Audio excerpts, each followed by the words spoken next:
All right, welcome everyone. I guess first order of business, as usual, I will shout out the top performances from Elves over the weekend, and Elves had quite the weekend. First of all, we'll go over the online Eternal Weekend event, which is the one that is designated for Europeans, but obviously anybody who is logged in and registered can play. The reason why I say it's designated for Europeans is because I probably would have played, but it was a 1 a.m. start for me, and I just did not. I rather prioritize my sleep than try to slog through that. But notably, three elf players did make the top eight. I know two of them are friends of the Discord. Actually, here's my socials again, and they are Fluffy21, which is Martin Lindstrom, and NFunU, which is Jack Kendall. Joff and away. Hey, been a Patreon member for a few months. Love the content. Appreciate it. Thank you very much. Yeah, and then as always, Joff and away. If you do have any questions and whatnot, you can always just feel free to message me on Patreon or on Discord. I believe you're probably synced already to the Discord. You can join the Discord actually as well without Patreon, but with Patreon you get access to the additional channel where I provide all my daily updates and how testing is going. Like you kind of have insight into kind of day by day testing and development, right? I think if you are interested in the deck and just like watching this as well, or after the fact, yeah, the stream is nice as well, and then you can always just feel free to join the Discord, even if you aren't a Patreon member. The other thing is, I think YouTube is probably one of the best resources because you get or Twitch, I guess you can watch it on your own time if you're busy. I think some of the gameplay, obviously, because I'm streaming, is I wouldn't say I'm at 100% optimal, but I think it's. I think the good thing is when I do make a mistake, I usually point it out, and that's arguably even more helpful than if I play perfectly, right? Like, it's good to see where mistakes are made so that you don't replicate them, because it's easier to make a mistake than it is to play perfectly, in my opinion. So yeah, first order of business, yeah, both Fluffy and NFunU, which are Martin and Jack, made the top eight. So big shout out to them. They are both friends of the Discord. They are pretty active. I know. Actually, all three pilots were on the traditional Nettle Sentinel combo build. Specifically, Martin. A lot of his deck building philosophies are aligned with mine. I think the only difference between his version and the previous Glimpse Reclaimer version was probably just the Reclaim themselves, right? I think that was probably the only difference, and I think he had the silver bullets maybe in the sideboard for additional query ranges, but he adopts to the three Once Upon a Times, the what's called the mana base originally was very similar, but I think he's gone in mono green now. Hey, Answer Key Gaming, how's it going? So, and then the eventual winner, I don't really know personally. I do know they were on Elves and played the Netto build, but that's all I can comment. I know that they drew influence from Reed's list. That Reed top 8 of the challenge the weekend before, and probably if you have questions regarding that, you probably have to ask either Reed or the user themselves. So that is with regards to the online Eternal Weekend event. The other props I want to give out to is for the two participants. First, let's use the Snuff Out tech. Yeah, I saw that. So, for those who don't know, Snuff Out is incredible at the moment because of how good it is against Initiative. And it's actually decently good against Delver too, if you have it early, because you gain the early tempo, right? Not a great draw late against Delver, but not completely dead because you can hardcast it. But the other shout I want to give out to is to Jurg and to Curran, who played the Showcase Qualifier. Now, that is not something you can just join and play. Like, you have to qualify for that via either the Showcase Challenges, top 81 of those three events, or, wow, decent with a 12-month streak. Thank you. Uh, as I did with Mike as well, I will open up chess today in honor of DCIT's 12-month anniversary. So hats off to DCIT for us doing chess tonight. But yeah, both Jurg and both Curran qualified via the showcase. Well, Jurg qualified via the LCQ, the last chance qualifier, but essentially only 27 participants usually will be in this event, and in this event only 24 actually competed. So both made top 8. Both Jurg and what's it called? Both Jurg and Curran made top 8 with elves, and Curran finished in the top 4. There are a few other friends of the Sylvan Syndicate that participated, namely the Levi, Michael, Tim, and who am I forgetting off the top of my head? Adriano as well. What do you owe this resurgence of Neto Senno? Great question. So that is a question, as you can imagine, that I have been asked a lot within, I would say, maybe the last 48 hours or so. So I think my personal opinion is, obviously I'm biased, but I think if you remove happiness and maybe maybe sloppy play on in the case of the eventual winner of the Eternal Weekend. So he posted that he played pretty sloppily and didn't really get punished. So the thing about Neto Senno is it's hard to mess up on the combo turn. Where it is, in my opinion, a little bit weaker is it doesn't really help you get to the combo turn, if that makes sense. So Leaf Crown Visionary, my personal opinion is I think it's a little bit slow personally, and I think that sentiment was shared by what's it called, not only but Jack and Martin as well, right? Like I don't think either of them have the Leaf Crown in their list because it's a little bit slow. Like I said, I think the eventual winner just net decked Reed, and Reed happened to play the 1-of, right? But when I tested the card, I did not think it was particularly effective. But keep in mind also, my opinion is you should be able to beat most of the control decks outside of some of these nut draws that they can occasionally have. So the reason, so my thinking is, personally, if you straight swap just 4 Neto Senno for 4 Reclaimer, you probably. Sure. So for what it's worth, Reed has top 8'd with Mutani's Acolyte before, so take that with a grain of salt, right? Like maybe that is not so much the card, but just keep in mind we're talking about a Hall of Fame player here. So again, yeah, I think that probably has more to do with the player than the card itself, because when I tested it, it was good when the game got real late, but like I think another card such as like another Grist is probably just better, in my opinion. Like a second Grist, for instance.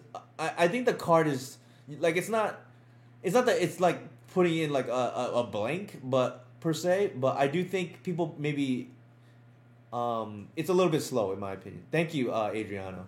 I just got, my wife actually gave it to me today. So for those who don't know, I'm in a pretty good mood because my colonoscopy came back clean. So, luckily, knock on wood, there was nothing. I didn't have any issues. Neto build is definitely more forgiving. On Reclaimer, it usually only takes one misplay to get far behind. Yeah, so that's the thing, right? Like, I think if you are, and this person who won the event said they had not played elves in years, so, and did misplay. They tweeted out about it. So I think if you are like maybe a 50 percentile player, and if the field is maybe in the 50 percentile, I think Neto is like a reasonable choice because you're less likely to screw up on the combo turn.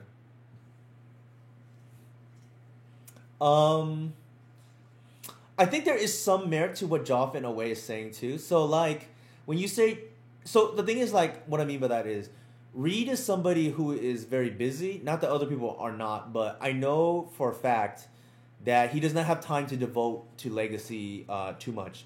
So If you are one of these players, it is better to play a very proactive deck, and like Storm fits this build. I guess the Neto variant is like kind of fits this build where like you don't really care what the other person is doing, right? You just want to exact your own game plan. The Reclaimer, while you can play this way, you're not actually playing it to its full potential because Bojuka Bog is quite good in the Legacy metagame, particularly against Blue Red Delver and some of these graveyard decks. But like I said, I think you probably can do just as well if you play tight, just swapping for Neto Sentinel for Reclaimer. But I don't want to really harp on too much on that too much. Like if you want, I can discuss that further. But I think a lot of people have heard the arguments on both sides already with regards to Neto and Reclaimer, and I'd be glad to answer that offline if you have further questions. But I just don't want to stay on that topic too much because I think in the end, I think both variants, because what I see is, in my opinion, there's 3 variants, but really only 2, right? Because it used to be Neto versus Reclaimer, and then now there's Fiend Artisan, and I think most of the people who used to play Reclaimer with Glimpse have moved on to the Fiend Artisan build because, for one, like it's easier to work on it as a communal group because I'm working on the list. I know there's a lot of reps, and like I know Jurg and Current and Inigo have all had success with the list. So like they definitely give me their feedback, and even though I'm like the architect per se of the list, there's definitely input because I don't typically play the challenges outside of the showcase ones, right? And I play leagues, and I think leagues is sometimes hostile for testing because you run into a lot of combo, but at the same time, I think my lists are pretty prepared for combo as a result. So I think there's that as well. So I think initially the Neto builds have I'm a big proponent of play what you're comfortable with. Yeah, definitely there's that too. So I think initially the Neto builds have benefited from us because, for instance, it's a lot more difficult to hate out our list. So I noticed some of the Delver players have just dropped Elves hate, period. Like, at least for this weekend. I did not really see too many rough tumble and things like that. Like, and I think Neto Sentinel builds benefited from that definitely. I think where we probably benefited from the other build is because I know Jack and Martin did not play against Initiative, but I know the main the person who won Eternal Week the online Eternal Weekend did play against Initiative. Now I don't think it's a great, like I know there's been arguments out there that say that that list is very favored against Initiative. I'm not so sure if the Initiative player is, let's just say, in the 90th percentile, but I definitely believe it in the 50th percentile. So my personal opinion is I think a high-skilled Initiative player will probably be favored against a high-skilled Neto player.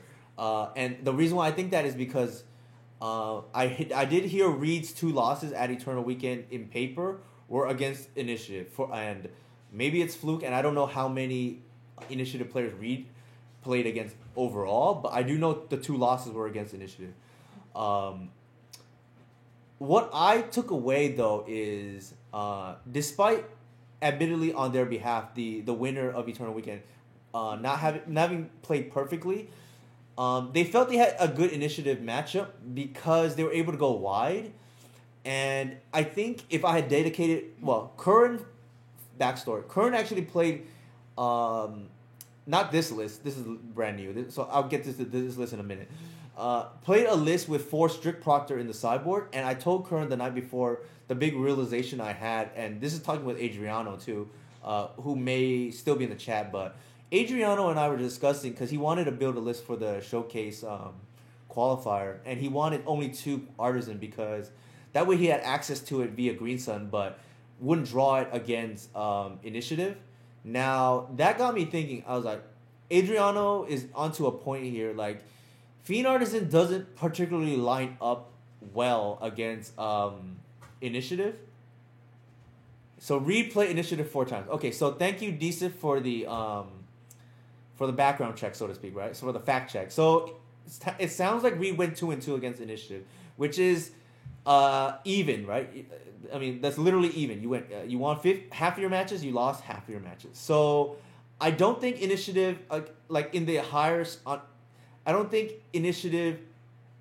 I don't think the Neto build is super favored, contrary to the common belief at the moment. I just think we don't know because the sample size is lower, right? Like 2 of the 3 elf players who top 8'd the online one did not run into it even once. So take that for whatever that's worth. But the one thing I did take away was in the wins that the elf player does have, and when I say this, I'm talking about the traditional combo build.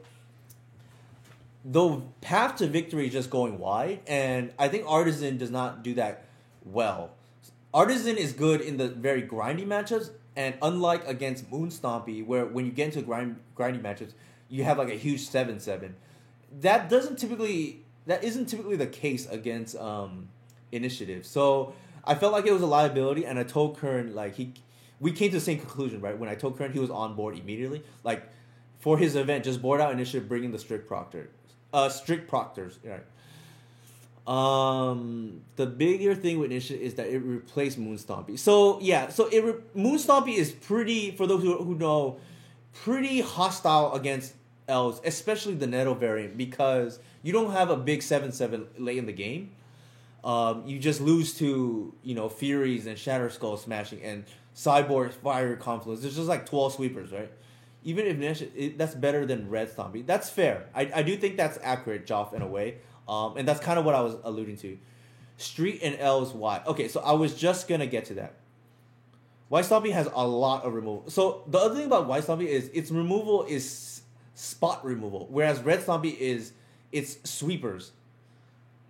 No worries, Adriano. I just wanted to give you the credit because, okay, so strong is Adriano, who don't know it. For those who don't know his first name, but he was actually contemplating playing Elves in the Showcase qualifier as well. He ended up playing Delver, and I actually told Adriano,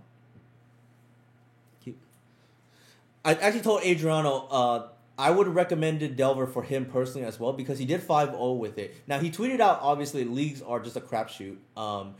And he had kind of wished that he would play Elves, and he did 4-0 the prelim today. But, based on the information I was given and the fact that at least me, I wasn't 100% sure that I had solved the initiative problem for, Fiend Artisan Elves, or like Nightmare on Elf Street, essentially, right? I was pretty confident, but I couldn't say for a fact. So I felt like, given that he 5-0'd with Delver, that was probably the better choice with what we need, right? Now, since then, we've obviously current beat Initiative in the Showcase qualifier, even without drawing the strict proctor. So I think there is a chance that that we don't need that, the heavy torpor orb / effects, right? And we're just good, just boarding out the bad cards and just like going wide with the newfound information, right? Now, I'll go ahead and bring up the tweet from earlier today. And here it is. So I tweeted out earlier today that I 5-0'd with this list. There's 4 Green Sun, but like I'm not that crazy. I haven't cut Green Sun I was asked that question and somebody said, "Well, you don't have any sacred cows, so." Yeah, so Decent also beat his one initiative opponent, and Decent didn't even have the proctors or even had the the suggestion because it was after the fact, right? Like of boarding out Fiend Artisan yet. So I beat here Dungeon Stompy 3 times with this list that is not really targeting Dungeon Stompy. Full disclosure though, I think if one of my 3 opponents was a little bit more experienced, I probably would have been 2-1. I think one of them, it felt like my opponent gave away the match. I don't remember which one, but it definitely felt like I should not have won. So, for a grain of salt, right? Like, and granted, that might be the case in leagues right now, right? Like, people picking up initiative and not realizing, how they're supposed to play, especially against elves, which is a little bit more obscure deck. So, close this for a second. The reason why I'm testing this is I credited him, but Rodney messaged in the Discord channel like, oh, so whatever happened to Grief? Like, why aren't we playing that anymore? So I actually 5-0 with this kind of insane list, if I must say so myself, last week.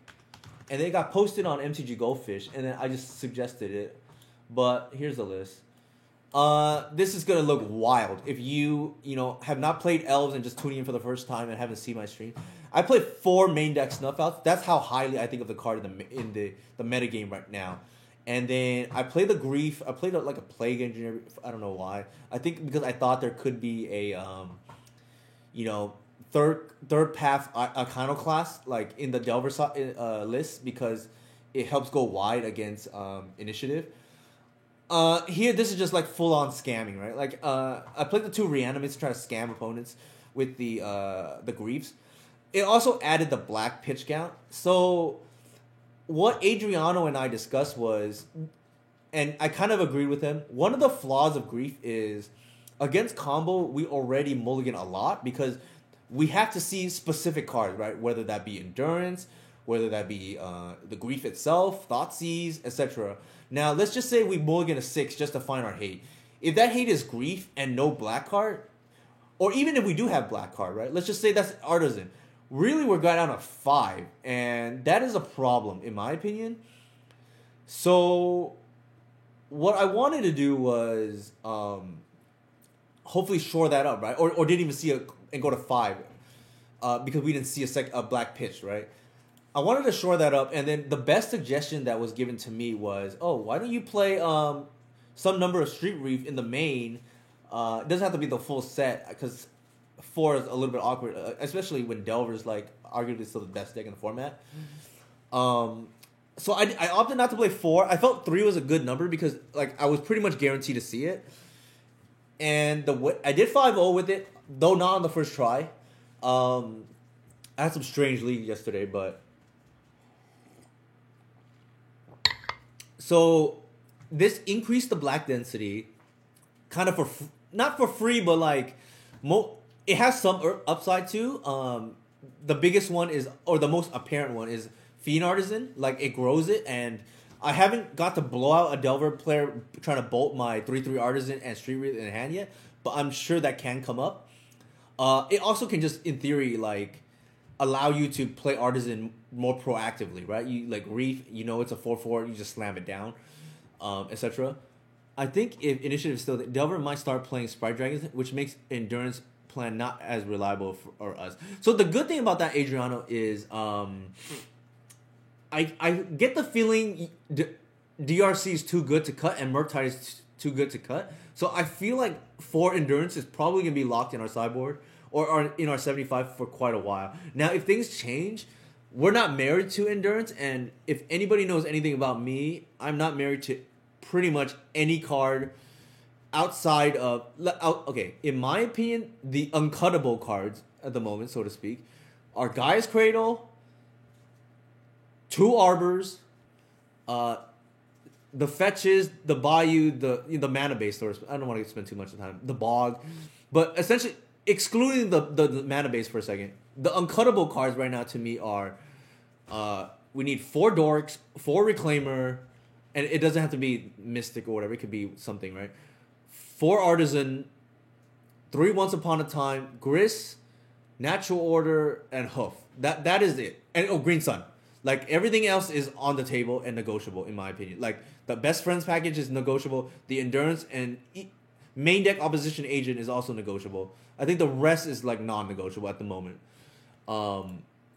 So, yeah, we can work around it if need be. And essentially, my whole point of testing, ironically, was to see if the Grief package would be worth it. I think it's okay to play, like, 3 Murktide and just increase the creature count instead of 1-for-1 trade. Yeah, I think that's reasonable. And I think if Delver does change their list, I think we're perfectly capable of adapting as well. So Wong deck, I think Allosaurus Shepherd is like super overrated. Like, I would play 0, like, potentially. Actually, I take that back. I would play 1. I think the first one is probably non-negotiable because it gets you through Chalice. I think it's super overrated because blue players don't like playing against it, it's like super bad against some decks. Like imagine drawing Allosaurus Shepherd against any creature deck or any non-blue non-chalice deck. It just doesn't do anything. Like it's a 1-mana 1/1. So that's why to me, copies 2 and on are like negotiable. Like, and actually, for those who know Punishing Waterfalls, Matt Sabo, he plays a variant of Cradle Control, right, with green, black, and occasionally splashing a third colors, often red. And he plays Birds of Paradise. He's down to like 2 shepherds or even 1 shepherd. Like I think the card is like super overrated because I think blue players just don't like playing against it. Like that's like me asking for Plague Engineer or Opposition Agent to be banned. Like just because I don't like to play against it, right? But yeah, I just think this card is like super overrated. Is my personal take. I don't want to spend too much time on this, but like I think it's like based on what you play, you probably hate this card, right? If you're playing a blue deck or a chalice deck, it does nothing against depth, and it does nothing against the mirror, and it does nothing against like goblins, DNT, like so on and so forth, right? It's just a liability. I don't want to draw it. Now if your meta's all blue and all chalice, then sure. The other thing about that is it dies to a sneeze. That's why I think the first one is okay. Def not odds. That's why I said I think the first one is probably non-negotiable. I think everything else is like, to me, it's not a must. Like the first one is definitely really nice to be chalice. I will. That is definitely a thing. And just because like if you have a hand with Green Sun or a Fiend Artisan on board, you just want Natural Order to be uncounterable. So the first one is just like huge. But after that, I think it's kind of like whatever. Correct. It dies. Also, spot move, like it dies if you sneeze on it. Also, everybody and their mother is bringing in sweepers against elves, presumably, right? And if they're not, like you're probably gonna win anyways. But let's just say they bring in sweepers. Like this card is really bad because it incentivizes overextending. It's kind of like the modern day Heritage Druid, where like back in the day, Heritage Druid was one of the most feared elves, and low key, it was actually one of the weakest, right? It just like loses to anything, right? And Allosaurus Shepherd is kind of the same thing, right? It's just the fire version of it. It also has a different like role, but like in terms of like what it's weak against. But literally, you sneeze on this card, it like dies. Like, all right. So I think that is like pretty self-explanatory. Yeah. So well, to be fair, Def Not Oz, Catherine is gonna be a thing for sure.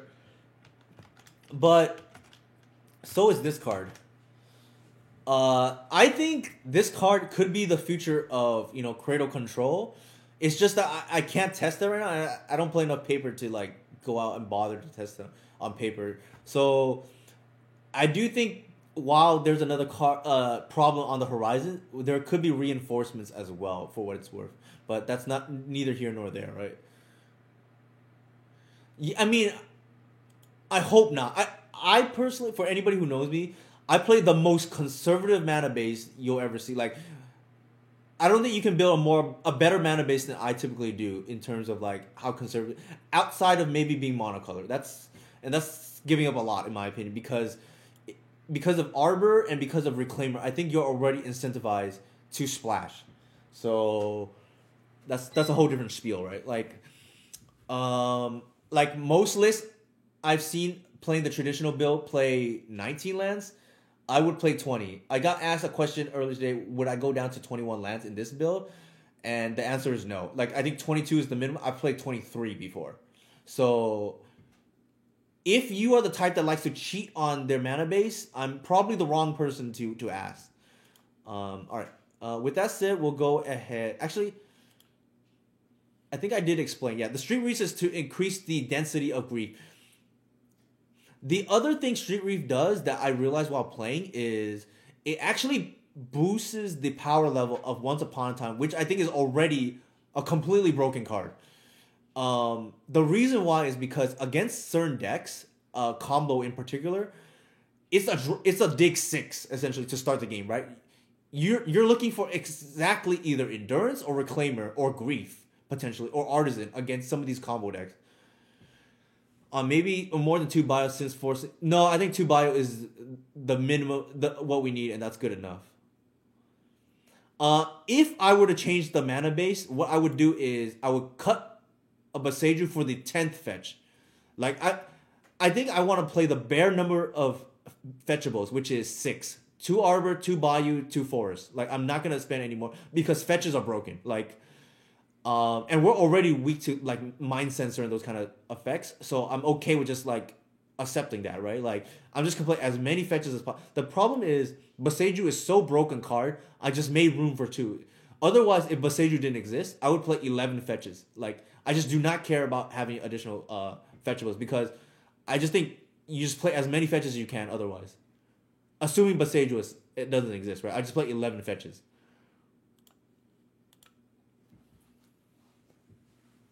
Correct. So Boseiju is so good. I'm willing to eat some of the stability in the mana base, right? Like, if it didn't exist, I just played the 11 fetches and like 6 fetches. I don't really care about like running out of fetches. Like, if you get to that board state, you should be favored.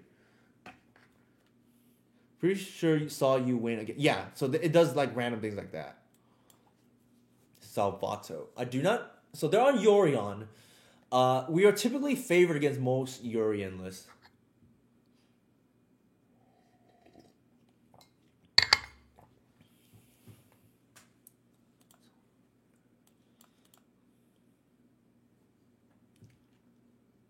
The other thing I want to mention about Allosaur Shepherd is a lot of people say it's free. It's not really free, right? Because that card could have been something else. Like, I think Peelin's like reasonable. So High Star, the whole point is to have as many black cards as possible for grief, right? We want to test if it's good. I think Peelin's like reasonable, something I've tried in the past. I think Lair of the Hydra is probably just better at the moment. And I'm not even sure we want Lair of the Hydra right now. And the reason why I like Lair is because it's a mana sink, right? It's like forget drawing cards, you just kill your opponent.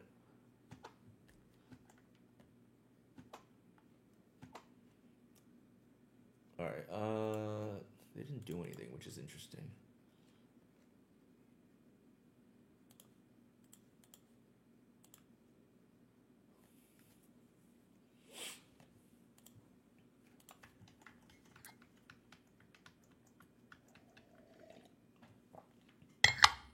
Looks like a Swords to Plowshares here. Presumably. Nope, guess not. That's interesting.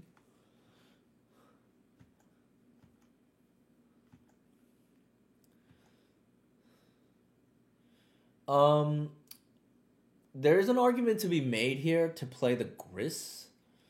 I feel like the upside of Agent is just too high. Like, we might just steal the game here, right? If they, like, mess up.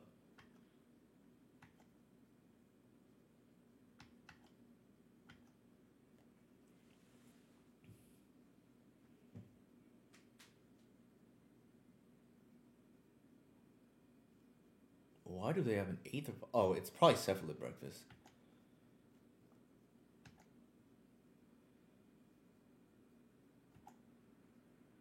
Most force or win? Hold on. Let me...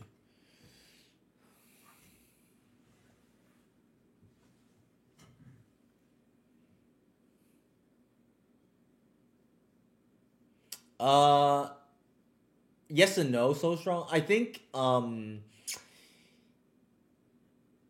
it's kind of like our deck before. It's just more extreme in the sense that like I think when Jeff Lynn, who's the architect of that deck, I think when he's not playing too much, which I think he's like kind of taking a break at the moment because he's focused on other formats.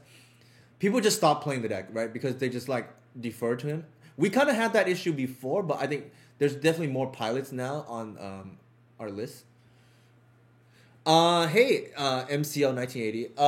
It was good in the sense that I liked hearing some of the stories that people told me. Like, I didn't play, if that's what you're asking me.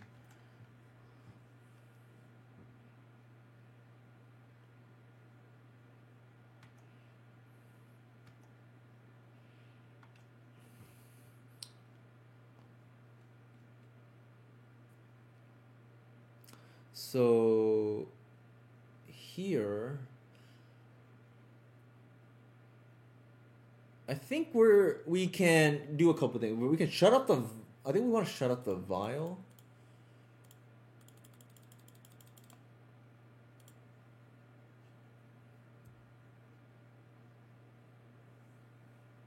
I mean I didn't play, but like, okay, so they force.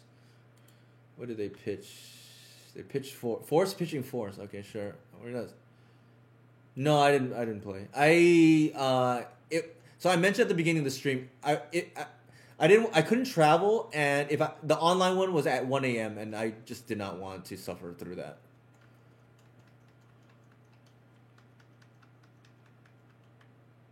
That's what I heard too, Def Not Oz, from combo expert himself, Jax, the godfather of combo himself. Skyclave. Oof. All right. So that's kind of annoying.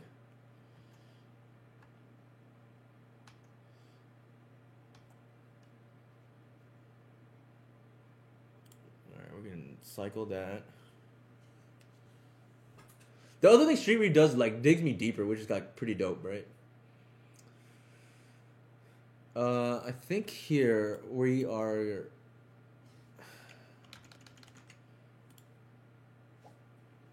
I don't think we care about this. I definitely want to shut off the Aether Vial, I think. So let's do it this way.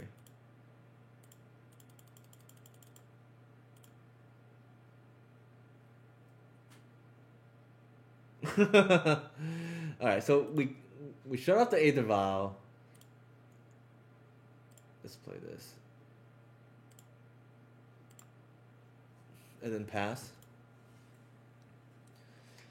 I thought about Visionary too, but I feel I just don't want to accidentally die, right? Like,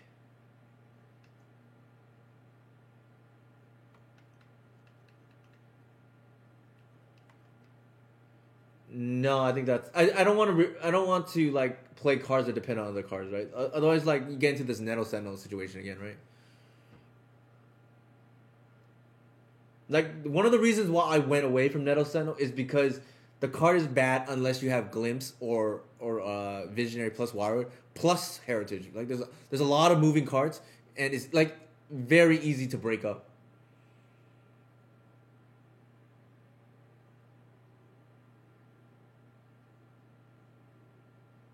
Thank goodness we used the thing. Yeah, I mean, I definitely thought about the Visionary, but I do think the Vial kind of scares me, so I want to shut that off. Sure. I mean, they could just kill us here, I guess, right? Oh, they just played it just to kill the Grist. That's fair.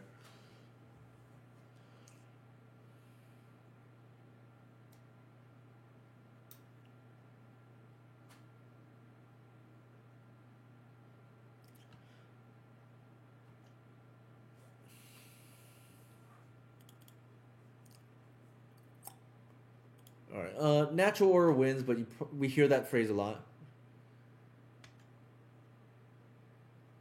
Oof. I don't think we want to attack, but we'll just pass, I guess.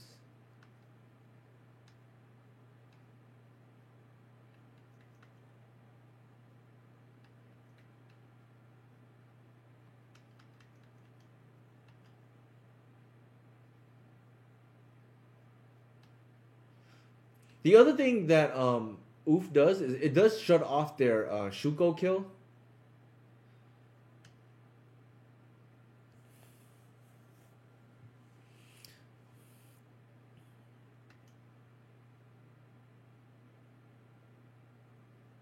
I think they're gonna put Yorion in hand.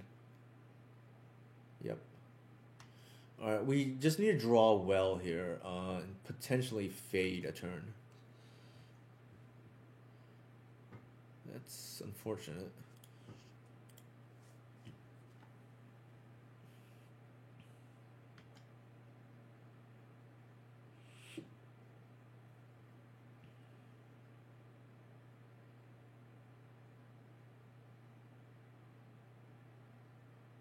I know for sure. Adriano. Yeah, we could have gone the visionary there. I think it was definitely the other option, right? Like I don't think we're pulling Grist there. I think we either get the draw engine going or we shut off their vial. I think Adriano might have been right, and we should have gone. I put it a little bit safe because I just don't like dying. I put them on breakfast after like that kind of start, right? Like breakfast is one of those decks where they just like play a late vial for some random reason. That's fair. That is fair.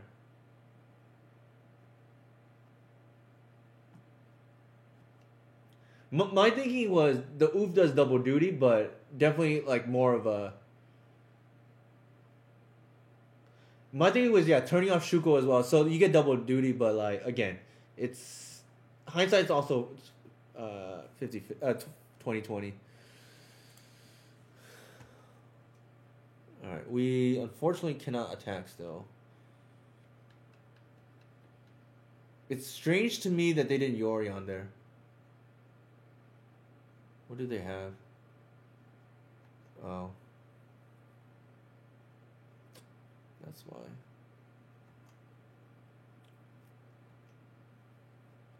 Again, if you went for Visionary, I wouldn't blame you because that was, I think, the other good line. I don't think we're playing Grist there. It seems kind of bad.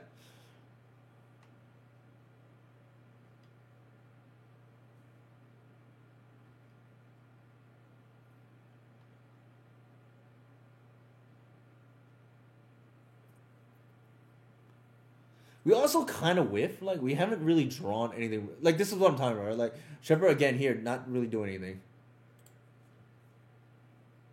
Like, this is an example of what I mean, right? When, like, the card doesn't really do anything. Also, like, Elves traditionally has not been scared of Force of Will. Like, I don't think I'm losing in a fair matchup. Like, if I'm being honest, I just like because you're just gonna run out of cards if you try to force a will. My natural order, like, and I'm playing Visionaries, and they like their only card advantage is expressive iteration, which doesn't affect the board, right? There's sweepers obviously too, but then that's a different thing.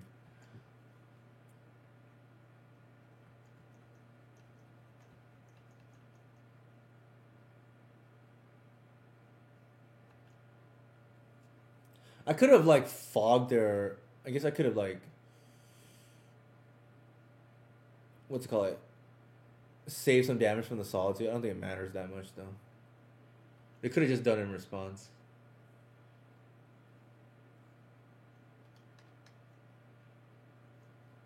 So small misplay by me there.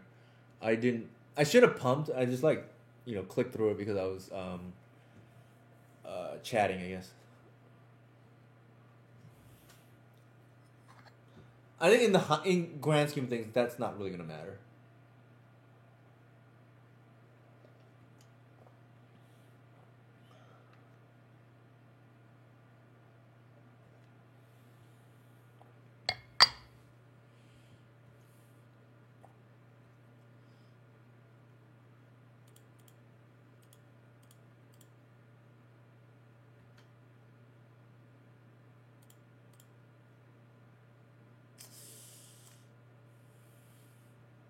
Why did they put in that order on there? I don't think our opponent is playing optimally too.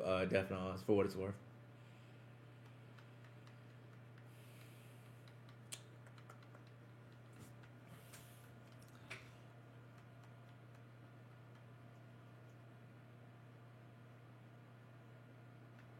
Ooh, that's probably bad. That could be an engineer or like I don't know what. All right, they have the combo.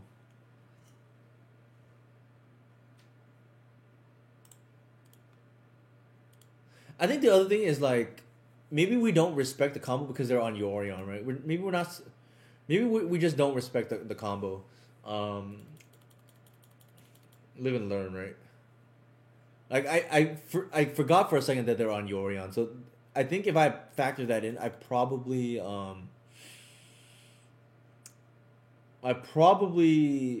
make the line that Adriano suggested. with factoring that in. Okay, what do we want here? I don't remember. Do I normally bring in Progenitus against this kind of deck? Looks like I don't. Okay. I board in Snuff Out and Seizes. That seems good. I don't think we want Grief because the matchup actually gets real grindy. What I do is I board out the Llanowar Elves because it gets grindy.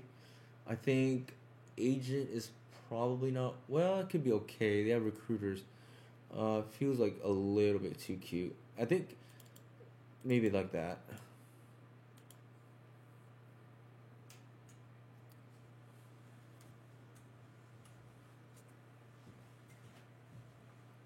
Yeah, I could like randomly steal a win, right?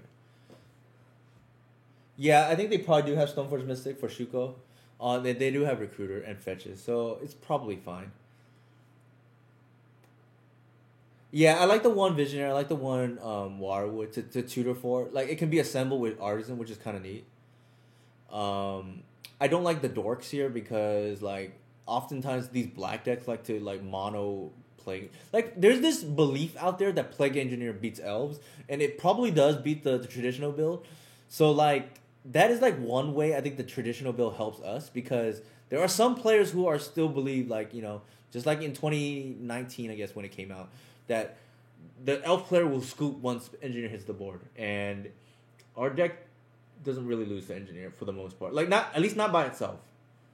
It often needs not just two but three disruption pieces.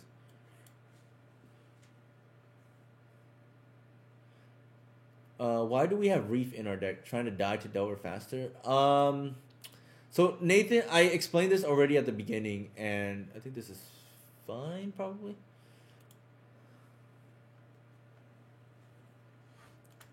Yeah, so I explained this in the beginning, Nathan, already, that we are just trying to give Grief every possibility to succeed, and if it still can't, we still can't get Grief to work, then we can say we tried our best, right? That is the long story short.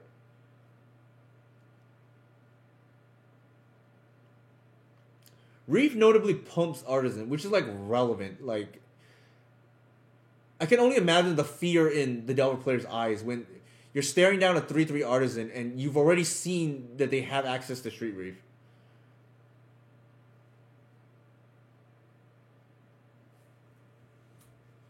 I can only imagine the fear in the Delver player's eyes.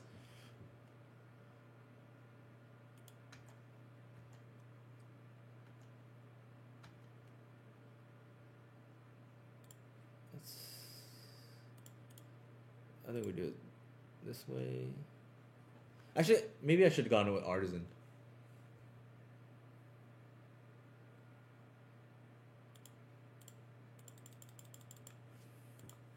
That way we are guaranteed to... Well, they could force the other Artisan. That's the other thing. Maybe, I think we might have been better off just playing two Artisans there. I'm running 8 discard spells tonight. I'm literally giving Grief every opportunity to impress us. And if it doesn't, then I can say I tried it and we can move on. Sure. 4 Grief, 4... Like, my decks are always built to be combo. Like, I would rather... Like, if I go 6-2, but I lose to Reanimator, I consider that a failed tournament.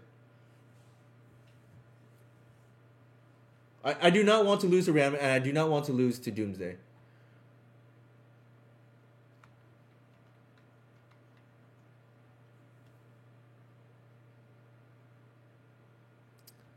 I don't know about this list, but some of these Cephalid breakfast lists often run days, for what it's worth. Soulstrong. Maybe not with what's it called?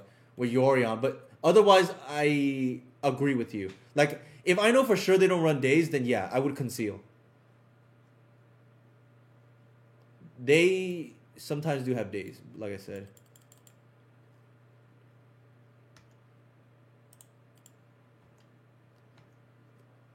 But yeah, you are right, so strong, Adriano. It's just like I don't want to get it dazed. There is the reason.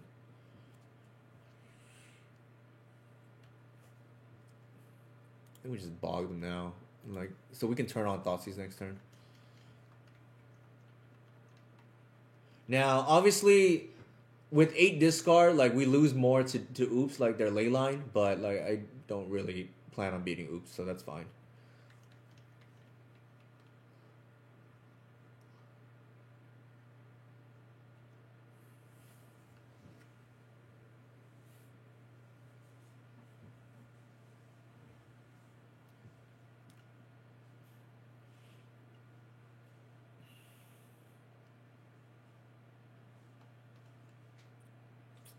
I do regret not playing the what did they force? They didn't force it. They seized. I do regret not playing the artisan double artisan on turn 2. I mean, Joff in a way. I think that is just because a lot of them were on Reed's list. Like I think it was just like straight net decking for what it's worth.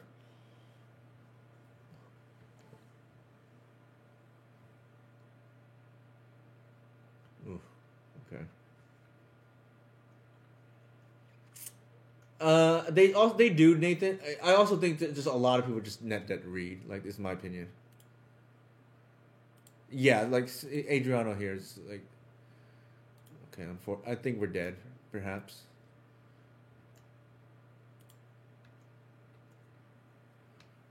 Like a lot of people, from what I've seen, who have not played Elves in a long time, they just took Reed's list, right? Like, he's like the go-to for the Nettle build.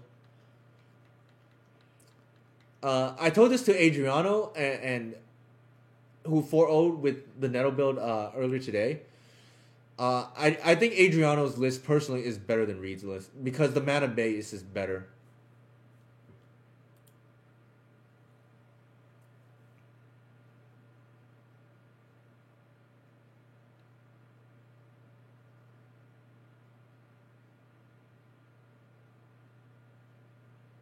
Sure.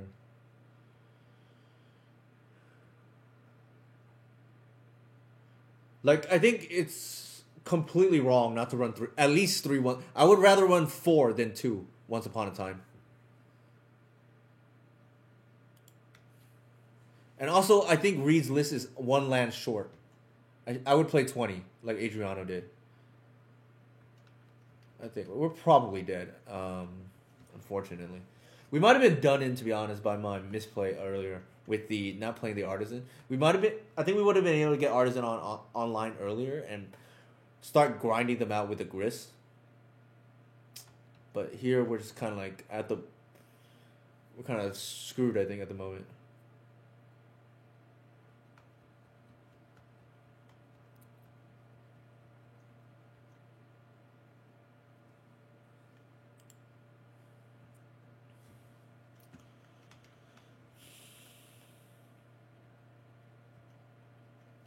They eventually dealt with our oof, but I think oof should have come later only because we apply more pressure by getting the artisan down earlier. Sure. They're gonna get a Baleful Strix here. Thanks, Star Fox. We got David in the house. Another David, I should say. Yeah, so I'm pretty sure we've lost this game, like, and partially because I misplayed earlier, but we'll see. We can hopefully grind this out. Doesn't help that we're drawing all lands though. I think we also mold, but I could be wrong. Let me see. We did not, so just didn't work out here. I think again, poor sequencing will cost you games, and it cost us here too. Because I think we would have been able to untap with Artisan and then get the grist online. Yeah, for sure. So Adriana knows what I'm referring to. As a general rule of thumb with this deck is you want to make life for your control opponent as miserable as possible. and I think we probably screwed ourselves out of a grist as a result, right? Like,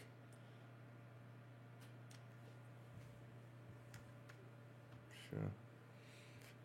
Not saying the grist would have got there, but we would have been in better shape because we would have got at least a few triggers off the glimpse. I mean, like glimpse at the grist.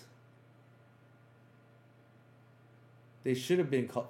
They should be called def and combo. I think we just actually. I think they just screw up and forget we can pump. I think they might have screwed up. I feel like Shugo should have been attacking on Yuan. He no his at least his challenge list play at least 3 natural order.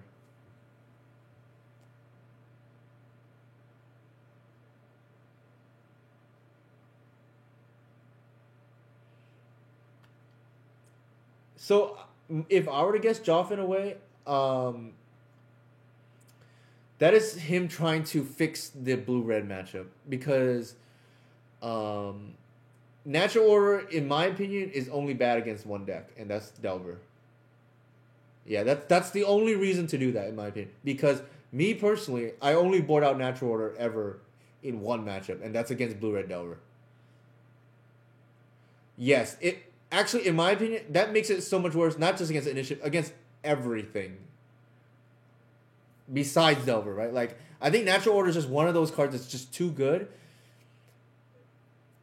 and you just accept that you will sometimes, it will sometimes be a liability against Delver game 1, right? So I don't necessarily agree with Reed on that. I think is Delver for me is literally the only reason, the only deck I don't want. Wait, what the heck happened?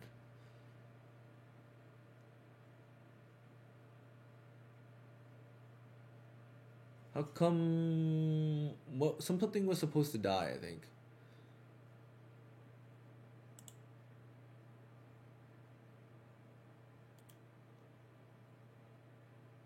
It's okay. So they.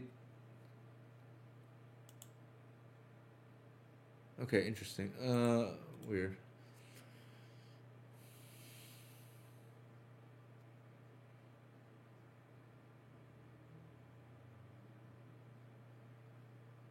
I think we'll just pass and see what they do.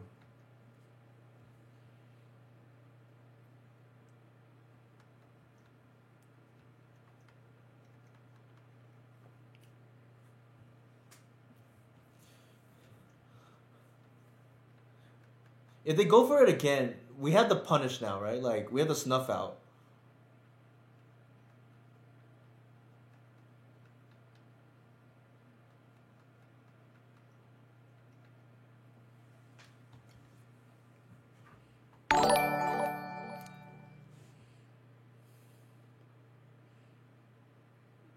Thank you for the follow, Park Shaden. I think here they went through. Well, if they redirected, well, I guess that's true. That is true. I'm like thinking of how it used to work on the stack or whatever, but that I'm like, well, what happens if the target is gone? That one I don't know. They can still insta kill or Shuko kill it, yeah.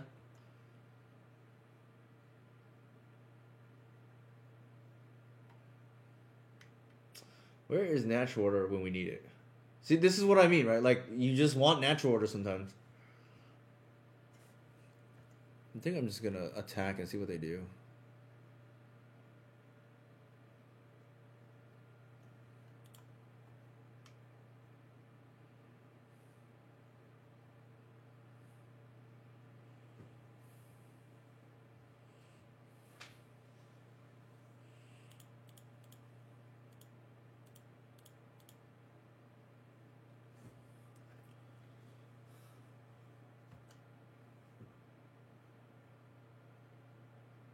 Sure.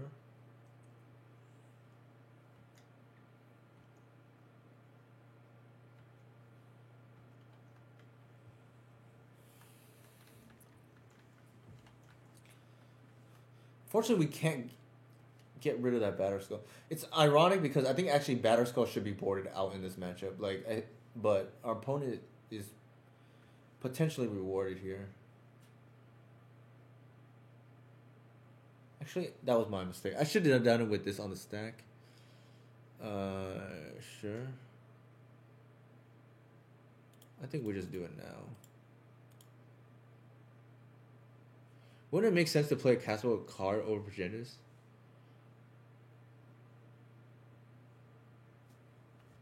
What card is being linked?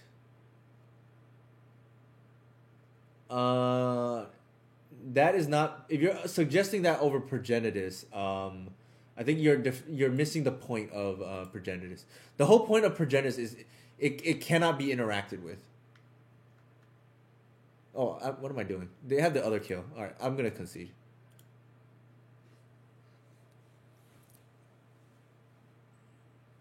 I'm sorry. I apologize for that. I got sidetracked and didn't notice. So I've been asked this question as well. Like, what would it take for us to cut Progenitus? In my opinion, it had to be something that cannot be killed with spot removal. So it needs hexproof or, something along those lines, right? Hexproof or shroud. The other thing it would need is it would have to be able to attack, have evasion, so flying or something, and doesn't lose to a Strix. So all of those things need to be true. And then we'll start talking. Not a great handle we're going to keep.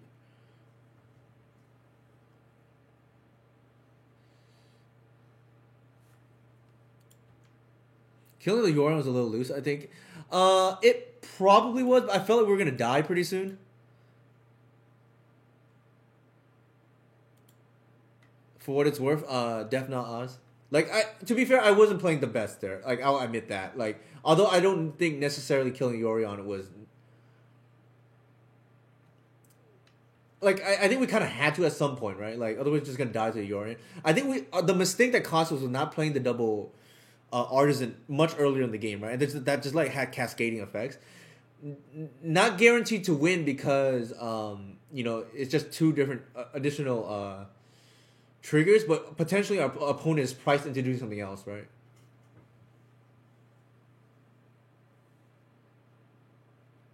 The whole point of Progenitus is, it has to be unkillable outside of sweepers. It has to be able to beat a Strix. And then it has to have evasion, is my personal opinion on that. This hand kind of got nuts once your opponent doesn't do anything, right? We have to hope they don't have Wasteland, and Prismatic Vista means they probably don't have it. Oops. Alright, I am misplaying here.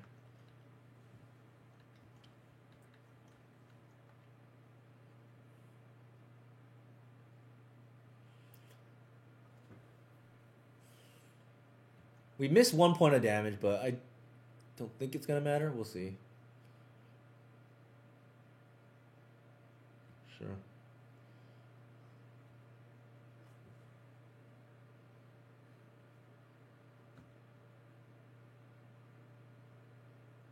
I thought we were at 6. Death Not Oz, for what it's worth. I could be wrong. Alright, it's kind of a funny board state here. I actually don't want to reef. And the reason being is I don't want to actually draw into the hoof. That should be game.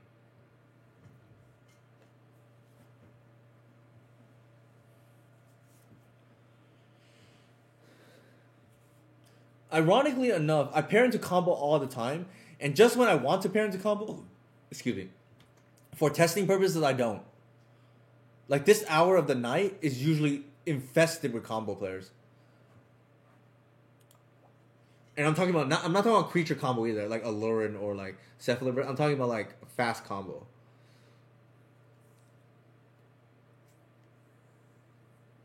Correct. So if you just want to farm these players, just play Delver like at this time of day at night because it's just like nonstop combo, right? And usually the ones that cannot be Delver. I think they are some kind of fair pile. So I think I want the Progenitus and the Endurances. We can board out the the probably the Agent, and then I think maybe one more card. Maybe a Dork. Doesn't seem great. That's probably fine.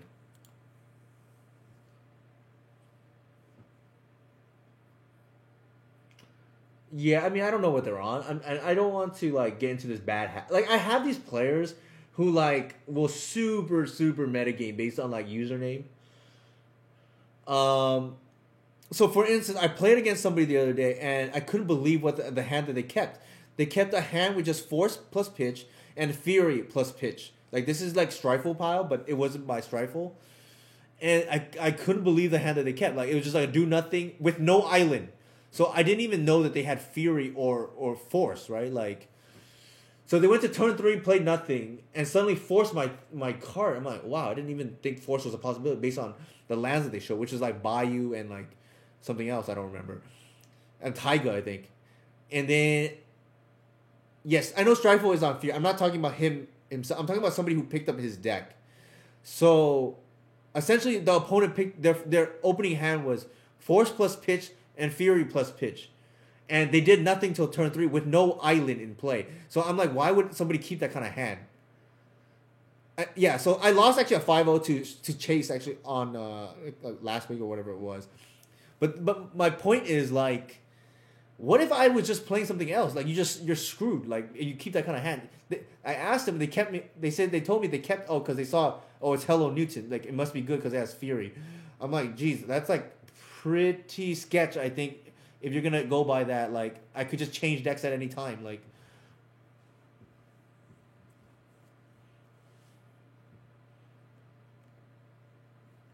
and they admitted actually it was kind of sketch that like the hand to keep like no island till like turn like opening hand essentially, right? And then your hand doesn't do anything till like at all except for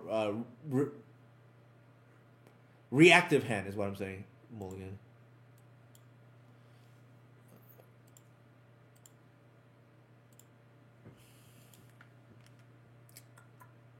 Yeah, Loam is a sweet card for sure.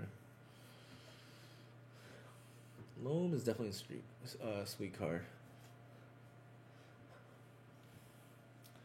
I've thought on a few occasions like maybe I should play Loam in this list. Like it's probably decent. Uh, so if you just Google Strifle, Adriano, it'll come up.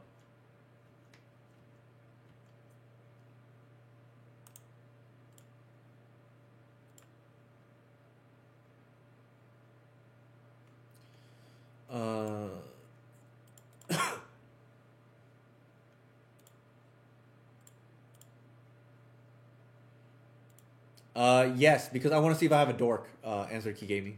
It's like context based. Actually, if you don't want increased difficulty, and granted, this is not may not even be a.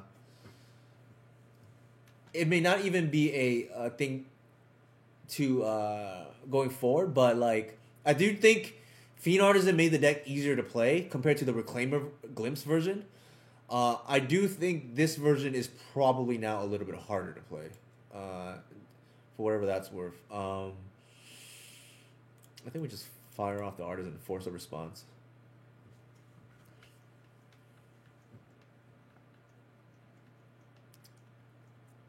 So, for those who don't know, Chase is a very strong player that plays like 4C Dak Phaeton. It's like a pretty sweet list, to be honest. And, like, thank you for the follow, Dawson's Creek. Fellow Elf player here as well, who I believe top 8'd the Saturday challenge, but I could be wrong.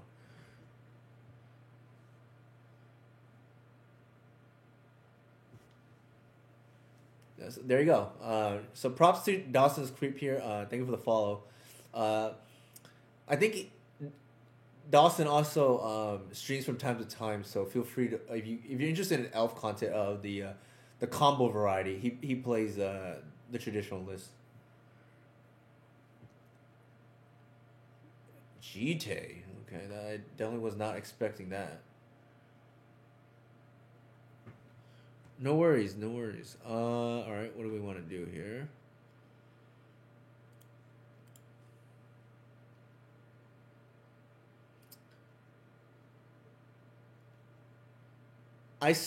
Okay. We're gonna get the free attack in. Well, let me see.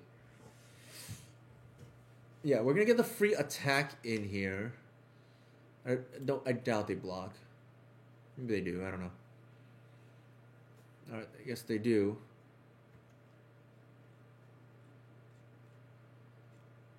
And we'll go ahead and pass the turn, I guess.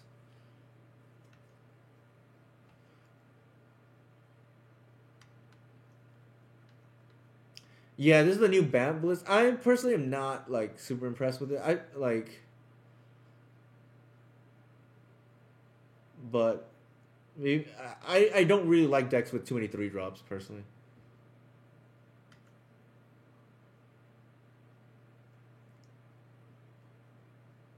Yeah, I definitely did not expect him to do that because I would have to grist tick down, right? And now I didn't have to do that.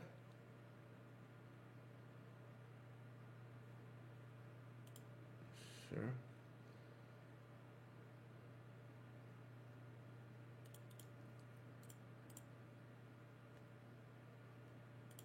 Argument to be made, I should have like gotten grist and then see what they do, right? And then I could if they block, I just plus.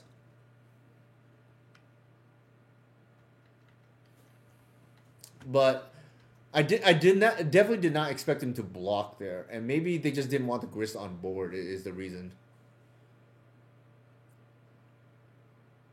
Like I'm think I rather they have no pressure, right? All right, we're gonna see what we draw here. GTA is definitely interesting.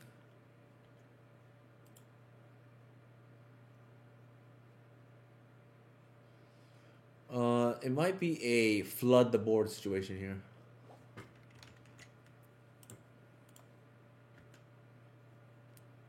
So my thing is not working properly. My keyboard.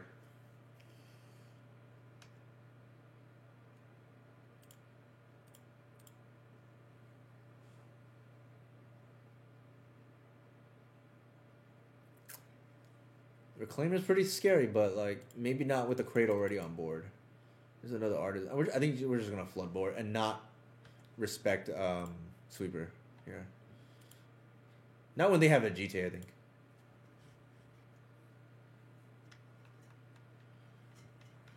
Yeah, I think if it were us, okay, there's that now. That's kind of scary. Oh, they don't have Cauldron? I mean, unless it's in their hand.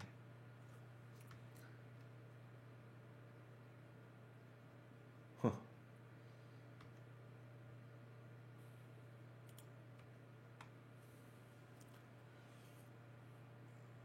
Definitely scary. Oh, they could have just played whatever here, actually. Ice Fang. I have to be weary of that.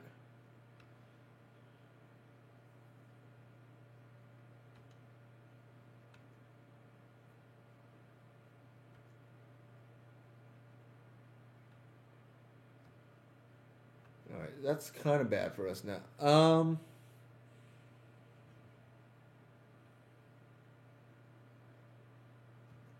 I mean, I'm not playing that Progenitus to draw it for what it's worth. Park Shaded. Otherwise, you can just play a 1-drop or 2-drop, right? We definitely misboarded because I didn't know they were on. Endurance doesn't really do anything in this matchup.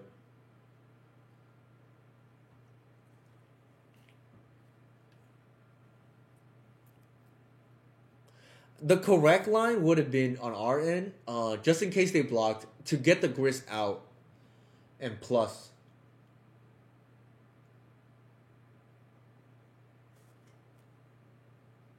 Sure.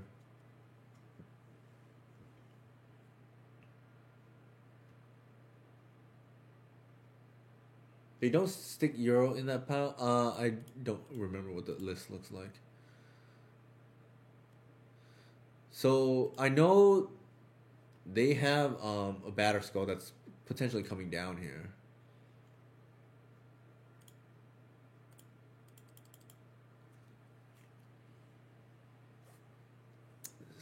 Speaking of Progenitus.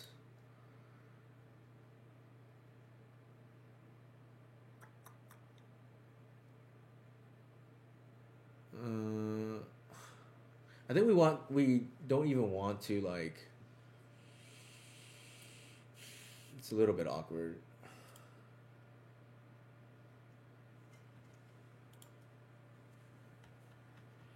Because we don't actually want to see those 5 cards, so I actually don't want to fetch, but we might be put into that position here.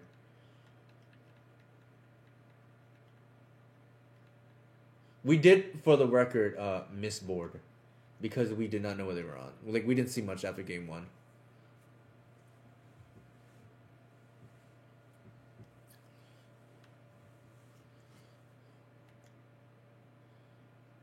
I think they do sometimes have Euro, but I don't think it lines up particularly well. Sure. If we care about the life, I actually don't think we do. I think it's more urgent we see more cards and keep those 4 cards on the bottom. If possible. If they go for the Arbor, then we do it, but like otherwise we don't. No, so they did do it.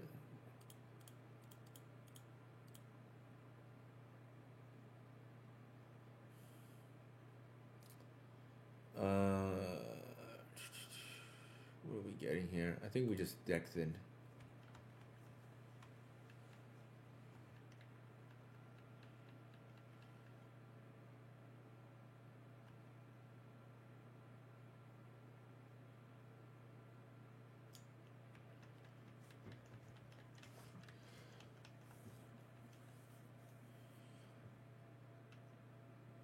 Oh, wait, F6. We don't have any plays. If I could do it again, I would not board in the Endurance, and then I would board in probably the Snuff Outs instead, because I think they have Noble Hierarch. Thoughtseize is like reasonable too, I guess.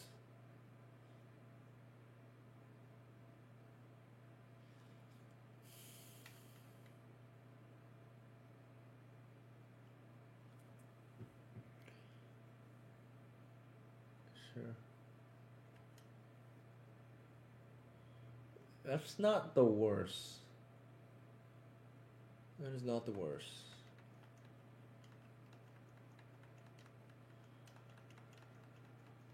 Again, we're just hoping to top deck natural order here, right? Like you hear that comment all the time. It literally just wins the game that you otherwise have no business winning. Part of that is because we misboarded. Part of that also is I do think my opponent perhaps outmaneuvered me in the sense that I didn't get the Garista 1 turn. I don't think that really matters, to be honest. But it like I could have potentially gotten a Garista and didn't.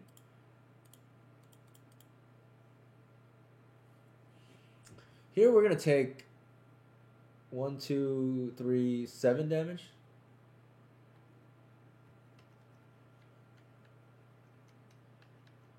Natural order off the top here, like buys 1 turn, but that's probably it. Alright, well, I think we're just dead, to be honest. I'm just gonna concede in the interest of time. I don't think there's an out.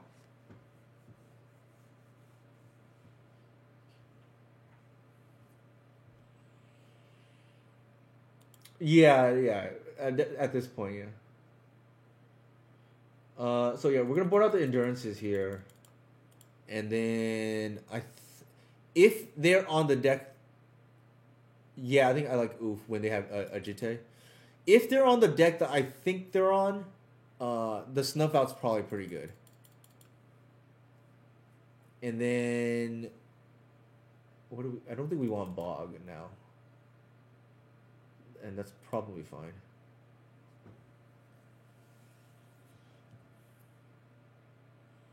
No, I don't. I don't like that. I think it's slow.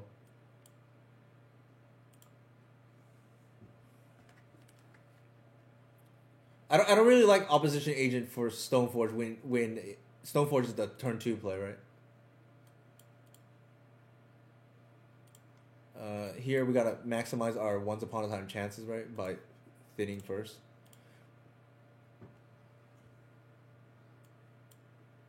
Uh, I think here we just get the Visionary. The nice thing about Fiend Artisan is you don't actually have to get your silver bullets early in case they don't have them. You can get them later, right? You delay the action.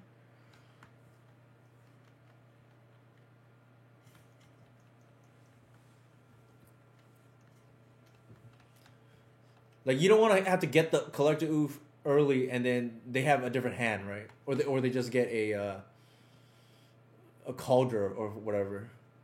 Or in this case, I guess a batter skull.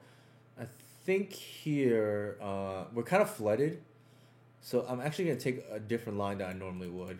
If this is Delrap, I think we just like maximize mana and just ramp. I mean not ramp, visionary. They force there. I think that's fine.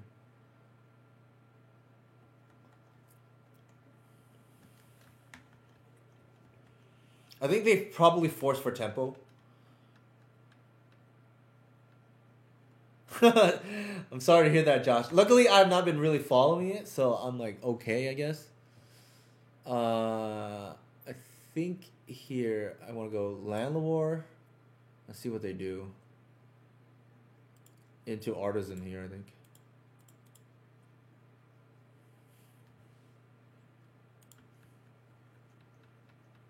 Well, I, I don't think I get symbiote there. I like to force pressure a lot, and if I feel like I don't have the mana, I would probably take a different line.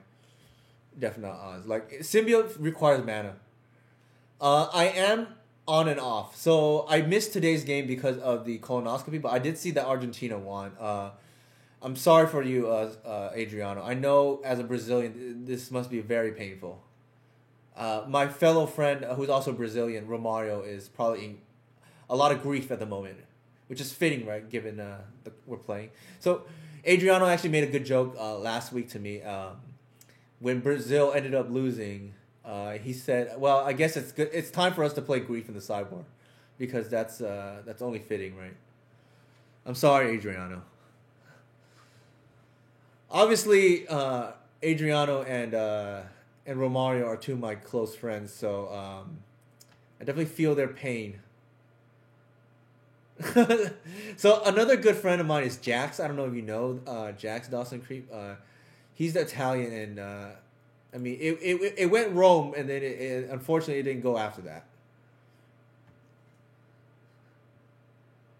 I think. All right, I think here I'm gonna fetch first, and then Street Reef, right? Because I don't want to draw into the Arbor.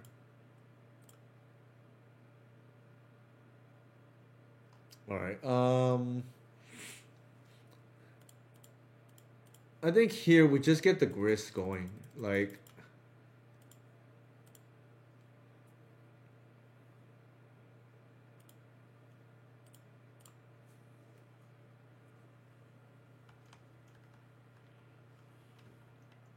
yeah, and like you can. I don't think you green sun there and allow them to force it, right? And you lose tempo. Here we just get like our demonic tutor every turn. They don't answer it now, right? Like we're gonna artisan plus grits is like a hell of a drug. The nice thing is that they don't answer it, you can continue to punish them because what you do is you assemble the visionary plus wirewood, right? Like if they don't just answer this, sure, that's kind of annoying, I guess. Did we board out all the endurance? Maybe we did. That's gonna be unfortunate. Yeah, we did. Yikes. Well, they bounced it anyway, so I guess that's fine. Correct. We are not gonna do any of that. We did not leave any endurances, but we will not. Well, I guess we can cast. Well, that's actually pretty damn good.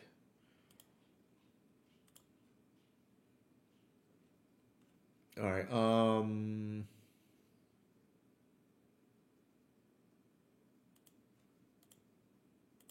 We'll do this first and see if they respond.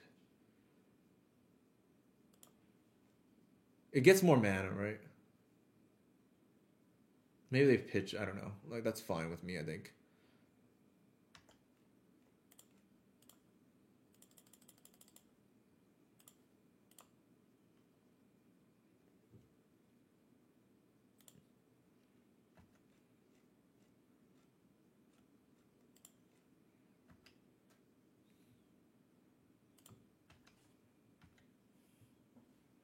Uh, Good question. I didn't count the mana, but I probably should have.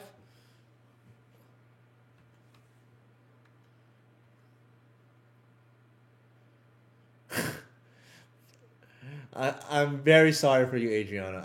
It must be very painful. I know. Ooh, why are they doing that? All right, sure they got me there, I guess. I don't care still.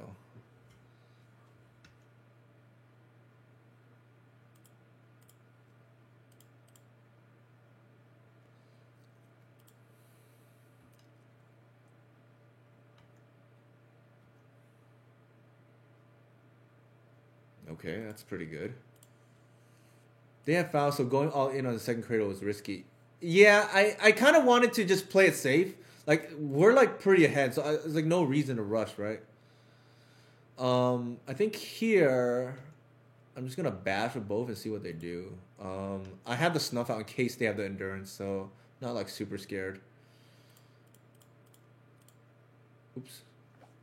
Undo.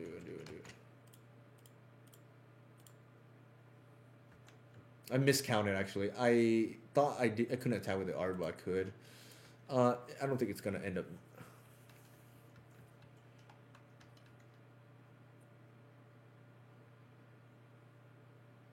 Yeah, I like. This has taken over the game, right? This is a control killer if they don't have the prismatic ending.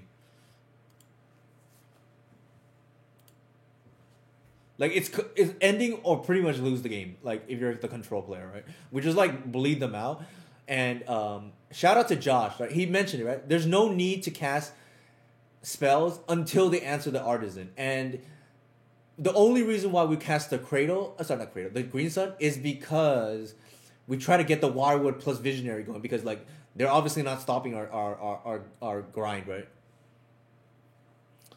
Yeah, so if you are scared that your opponent somehow has the read on you and always knows when to kill Gris, or a second one is like reasonable, I think. Many people ask me like, what would I play for control for beating control? I personally like Gris because it's the most flexible. Yeah, so Mince and Boo actually is one way to beat Gris. So there is that. But I mean, can't have it all. Okay, this person is on. I just played them the last night. They are on the mono black like mono infinite engineers, infinite opposition agents. It's probably not great for us. I'm gonna mold this hand.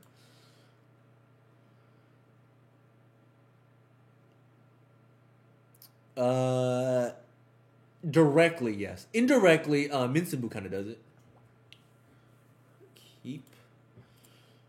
Elspeth, like some of the variants have done it, or like what's the other one? Uh, Gideon. Yeah.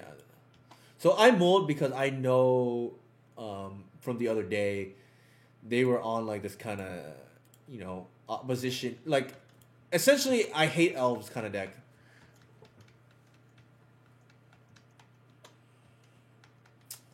Feels like they're gonna op agent us, but you never know. I guess. I don't. I feel like I don't want to walk into it, but they. Yes, we did, Nathan. What do we do here? I think we just do that and just like pass. If they want a dark ritual op agent out, then I think we live with it. We're gonna try to screw up their turn, right? Because it's like almost when you suspect your opponent has stifle, like you're just gonna play very awkwardly.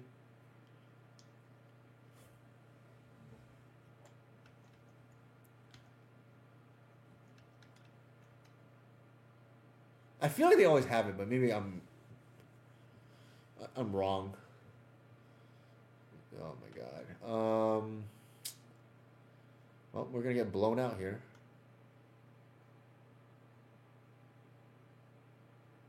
This is rough because I suspect my opponent knows what I'm on too. So it's just like I think this is gonna be rough.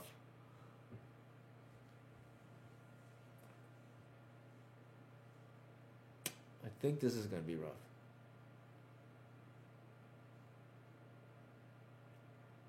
You don't have to. I just don't see how we win is the problem.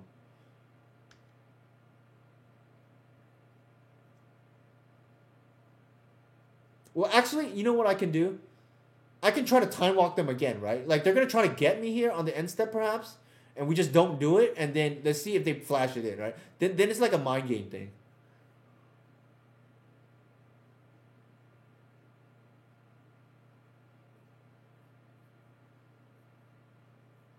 It feels like they have it.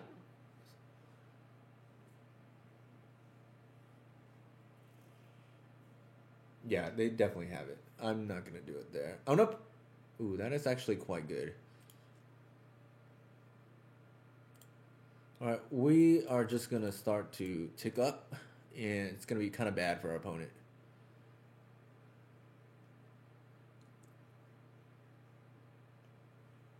Yeah, I mean they haven't done anything in 2 turns, so they probably do have it. I agree with chat there.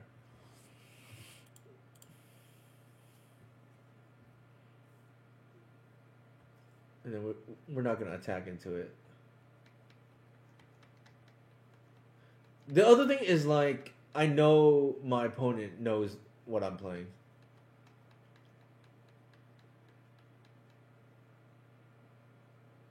Sure.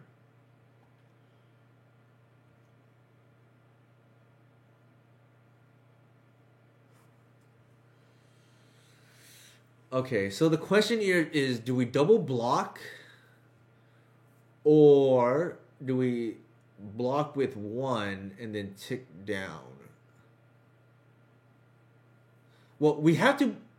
Well, actually, okay. So we already lost the Basejo, unfortunately, because they had the helm. How do we get oof here? I think we just double block here.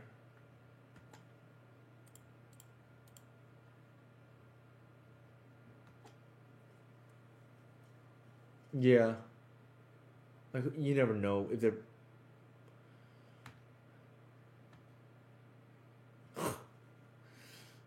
Okay, gotta be tight. We gotta Green Sun first, into then plus. I know we channeled Yugi, right? We cheated here. We for those who watched Yu-Gi-Oh or like follow Yu-Gi-Oh before, he definitely runs the cheats McGee, right? Like Yu-Gi-Oh definitely runs the cheats McGee. Yeah, Heart of the Cards got there. We're gonna play around Thoughtseize here and just like play our hand.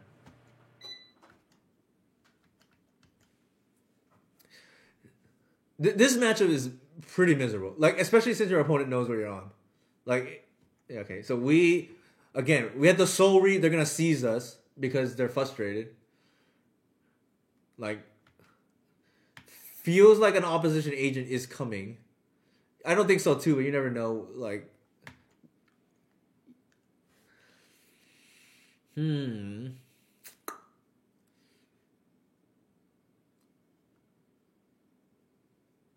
I think we run the 2 out, and if they come in, they block one, we tick down. I think that might be acceptable. I think we need a clock. Let me think.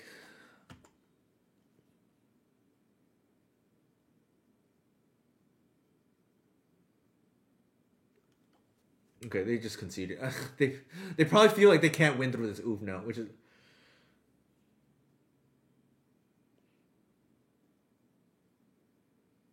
I think the line here. Okay, the line here, in my opinion, was attack with both 1/1s. If they flash it in, we allow them to trade, and we tick down, play the both 1/1s because we don't actually care about these cards. I think they're not gonna beat the oof. Like, Correct. I think the Gris is just gonna take over the game, right? Like they don't have removal for it, and they cannot beat the Oof like main deck. I don't think. All right, this is kind of neat. So I did pair against. This is my loss yesterday in the league. They unfortunately beat my Grief after I griefed them and they had nothing. And their next two cards were, Voidwalker plus Helm. Like I just couldn't believe it, but you know sometimes that happens. So here I'm gonna board out the Endurance. I think it's bad. I think Opposition Agent is bad and Bog is bad. I think the Shepherds are bad. And then it gets interesting. Like, what do we keep in?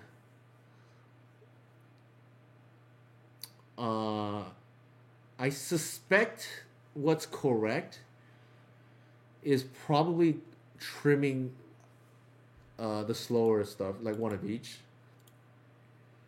Like this matchup, I think is like really dependent on a few certain cards. Correct. So Dawson's Creep mentioned it, right. What really won the matchup was we channeled our inner Yugi, we drew the Green Sun Zenith, we perfectly put in the Collector Oof in the deck for, right? Are you thinking Hoof is medium? I don't think you're nuts, but I keep in mind that's one way to beat Opposition Agent. But I don't think you're nuts. It's a very interesting idea, actually. Now that I think about it, I kind of like it, to be honest. And if I end up not having lethal because of you, I will definitely blame you. Of course, I'm just kidding, half kidding. All right, we'll go with that. I think I'm actually on board. I've never met a swamp person who didn't play 4 engineers. I've never met a basic swamp player who didn't like 4 engineers. But I actually think you are right for that. Also, Death Knot Oz. I will give you credit, but take away some of it at the same time. I think you are the one that recommended the Strict Proctor, which was quite good. The problem with it is, I was led to believe that it stops Urza Saga and Fable of the Mirror Breaker. It does not.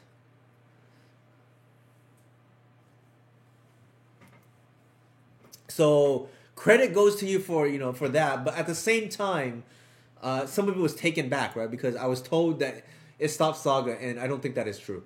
It does stop Touch the Spirit Realm. It does stop Touch the Spirit Realm, and stops Chrome Mox. Not Mox Diamond though. What else is relevant? It does if it somehow matters, like Sajiri Steep or Bajuka Bog, right? It could stop that. I think this is like pretty reasonable. Keep. They mold, so that's kind of good. Our hand here does not care about playing engineer, so that's kind of nice. That's one of my secret tricks, right? Like people board and Plague Engineer, and I take out all the targets post board. Sure. One of my secret tricks. I think it's the same thing here, right? We're gonna fetch first into Street Reef into once. Because I'm probably trying to play around with Plague Engineer and deck thin at the same time, right?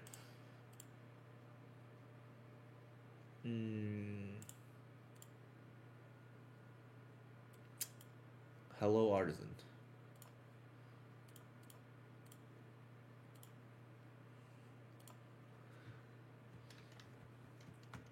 Low key, this Street Reef is kind of impressed me. The limited testing I've done with it, I've always wondered why people play 61 cards in their Elf deck, and if I'm saying 60 cards is better than 61, 57 is even better than 60, right?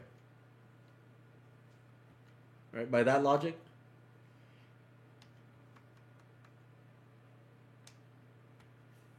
All right, all right, I think here we're just gonna do that, and probably just that.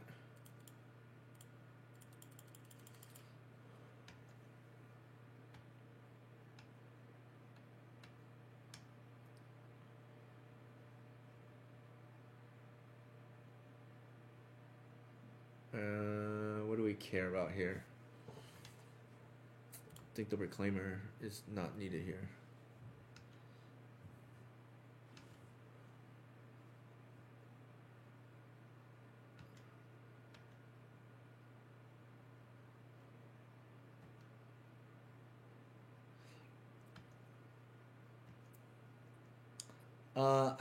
Ooh, that's pretty good actually.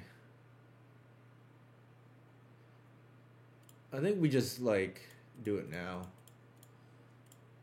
Get the Progenitus.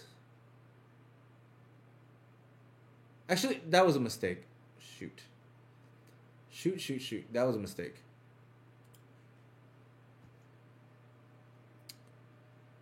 I didn't realize I was at 8, so that is a mistake. Yeah, I punted.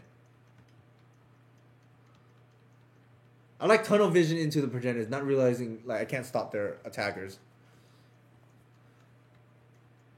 Yes, I know that Dawson is creep.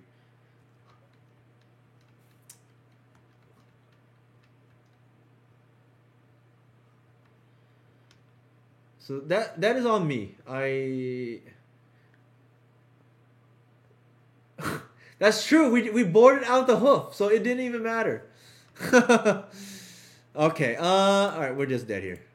So I think by trial and error, we can blame Death Not Oz now, right? For boarding out the hoof. All right, anyways.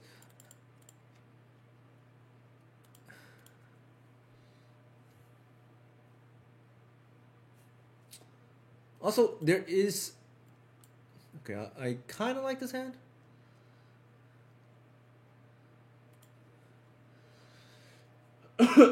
We can grief them and then like turn 1 Wirewood. See what after that.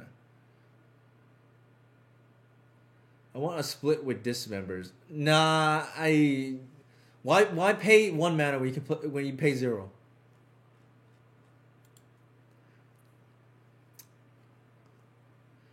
Why pay 1 mana when you can play 0? All right, we're gonna grief them here. See what's up.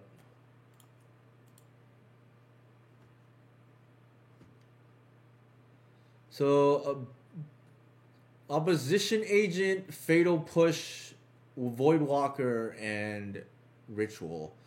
I think we just take the Agent. That's the only card we care about.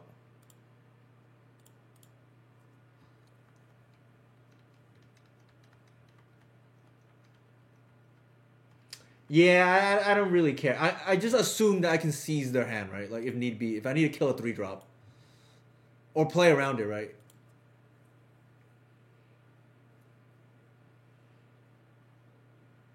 Dark Ritual, okay.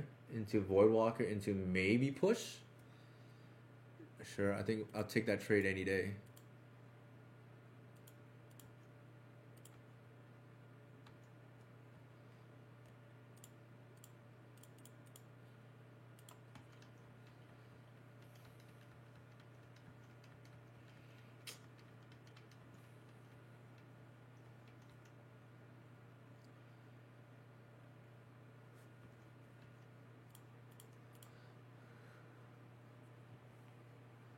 If they have agent here, is it better to use fetch ASAP against the opposition agent? It depends. I think Dawson's creep. I think it depends. Like we know their hand already. They could obviously top deck it. I typically do not play around top decks, but that's me.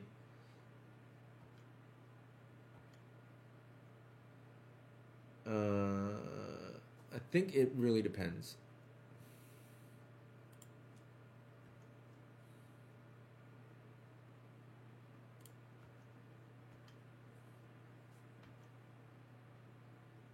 That's true. That is fair.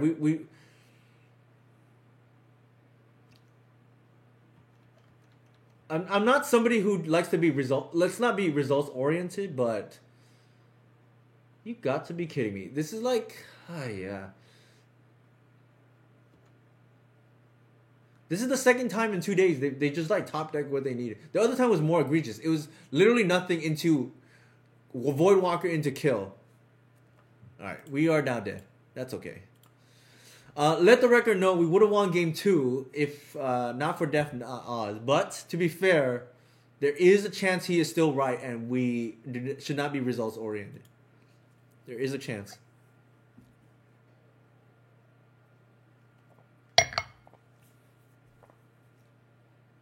There is a chance. All right. This is a Rite of Flame degenerate that we're running into.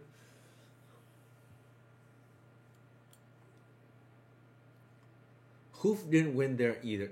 Yeah, but it's nice to have the option though. But point is fair. I do think we got okay. This one is probably a loss. Like regardless, I think we probably should have won this. So we should really be 2-1 at the moment. Got to go. Need to get some sleep. Good luck and elf them. Thanks, Dawson's Creep. And for those who are looking for additional elf content, make sure to follow Dawson's Creep. If you like the combo build, especially, this is fine. I think we're gonna get like, what's it called? Turn 1 here. They're typically on Rite of Flame, but you never know.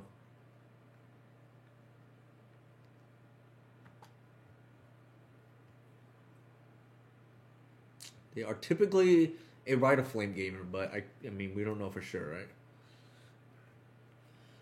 For those who don't know me, that's probably the genre of decks I'm most afraid of. Anything with Rite of Flame in it. Alright, I think we're gonna do here is thin into once.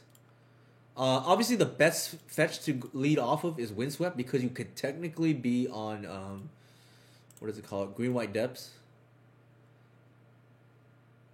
Alright, we don't want that. The oof feels pretty good if we think they're on what we think they're on.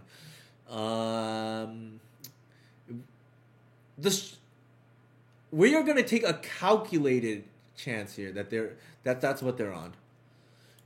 And if we're wrong, then we're wrong.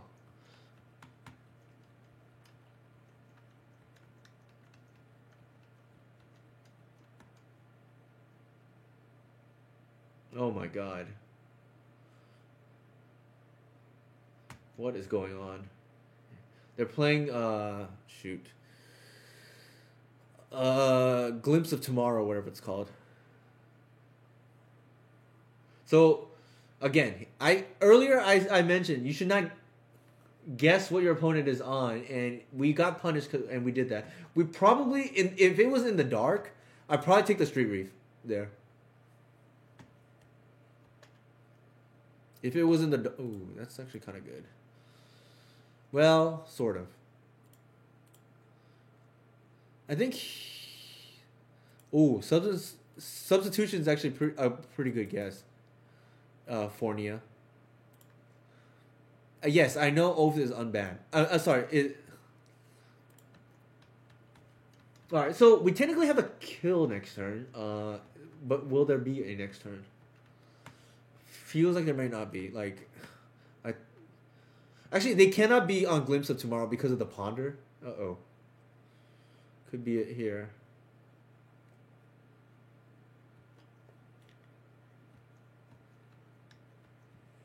I think we are probably dead. Yikes.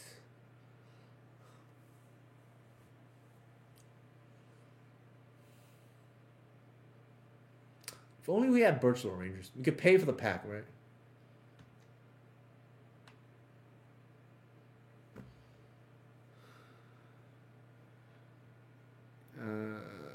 Sure.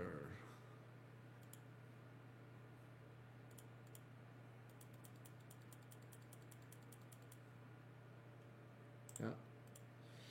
Unfortunate, but that's what it is.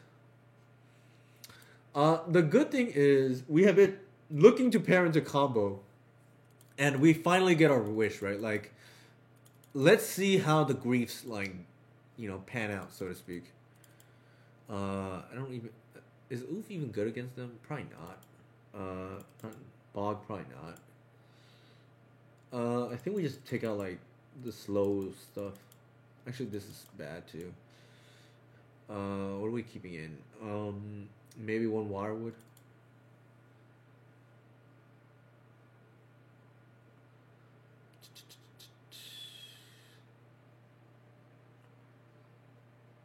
I think they have Cunning Wish or something, some tutors in their deck, but I could be wrong. We'll try and see. Is this our third combo matchup? Let me see. I don't really count Cephalid because that's permanent base, and this is not really that either, in my opinion. It's like a little bit different.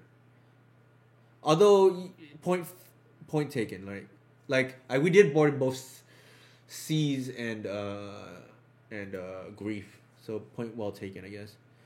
I think we keep this. Kind of nice. Like, we can pitch the Seas we can't cast, right? Like, we'll cycle first. And then, we'll pitch the Seas we can't cast. It's kind of nice.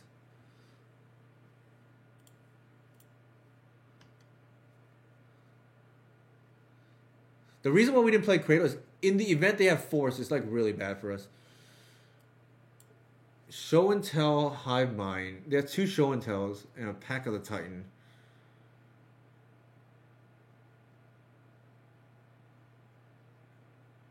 So I think the redundant piece here is these are all enablers. I think we just take the Hive Mind was the card. So this has to take care of the other one. I think we just take the pack. It's like the only thing that's unique here, right?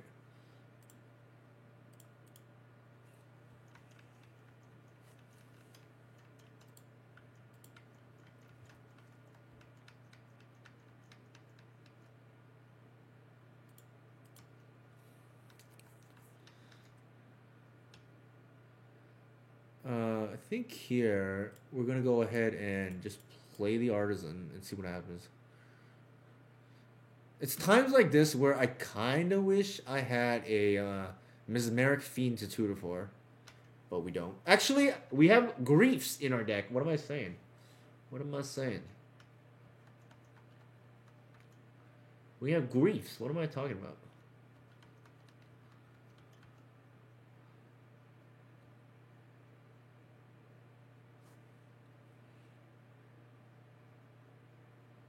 Sure. Yeah, I think everybody's in agreement it should be packed there. The question here is now what? All right.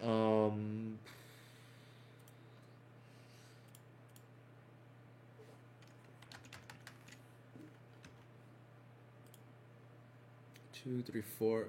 We'll attack, and then we're gonna grief them here. No Progenitus against combo. Oh my god, I punted. Maybe it's not the end. I punted though. I'll let people try to figure out how.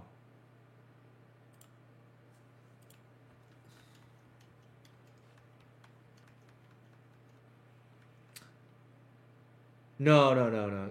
I punted. I didn't attack. I miscounted.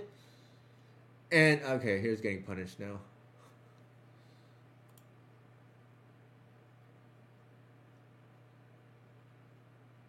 Yeah, I miscounted. I attacked and then I was thinking 3 because usually the correct number in Elves is you Green Sun for 3. But this is Green Sun for 4 for grief. And that was just a brain fart on my behalf. But, yeah, pretty much. Like, Adriano figured it out. So don't be like me and just like punt a game where I probably should be favored. Not a given, obviously. Like they could just draw more packs, obviously. Should have NO for grief. You can't NO for grief, Adriano, because it's not green. And only gets green creatures.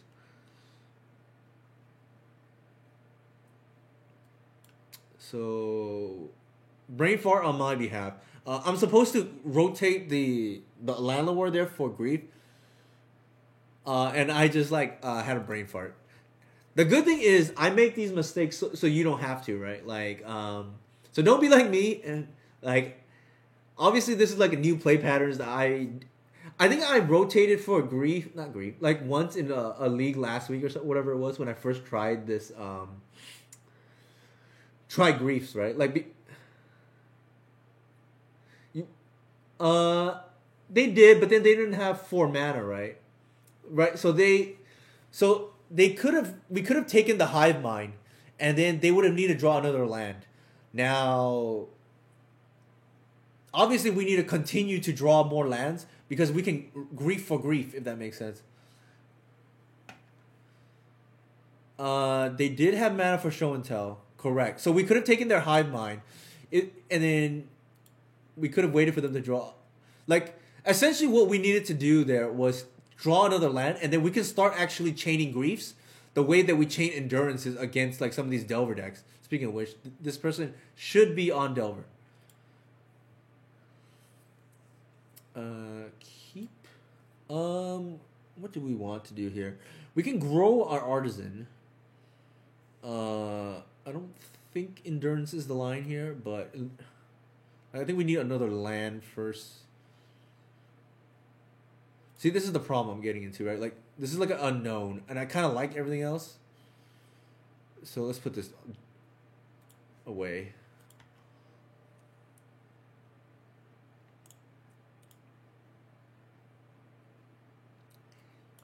Landlord is pretty good. Yeah, I didn't really want to bottom any of these cards that are good, but that's okay. We can bottom the Git probe, right, where you can't see. Our opponent is aggro forcing. Interesting. There's no way we bottom lands against a Delver player.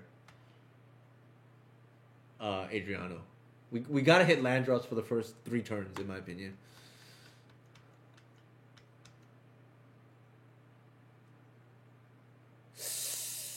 Ooh.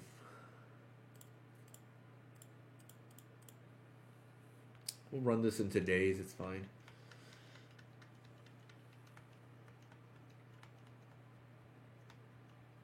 Actually, was there a... Did our Green Sun... Sorry, not Green Sun. Did our Once Upon a Time see land? It might have been correct just to take land there. Okay, luckily they just conceded. Thank goodness. Thank goodness they just conceded to that. It's the respect for Artisan. I mean, we're probably still favored. We're probably still favored if we draw a land there, but like that natural order is like super bad, and I think this is how we want to board here. We'll see just how bad all this life loss is gonna be, right? And maybe it's cute. We should play Death Shadow on the side, but that has been recommended to me like 5 times already.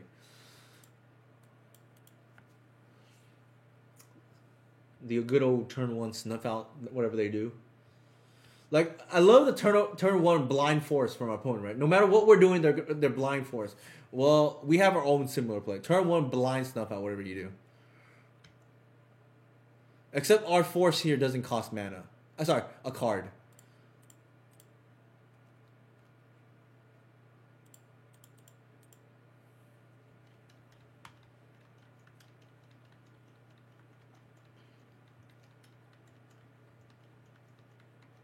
That is like my least favorite play pattern, in my opinion, where the opponent has predetermined they're gonna force whatever I'm doing.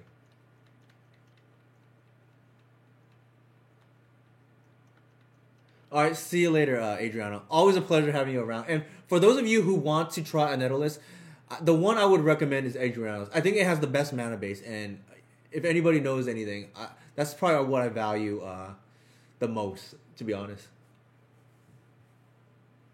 All right, take it easy, Adriano. Take it easy.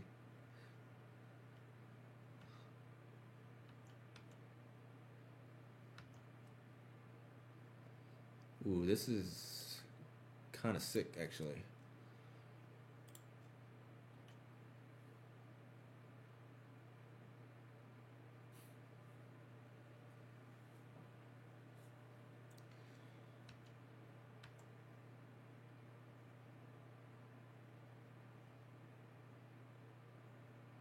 I think we do it on the draw step.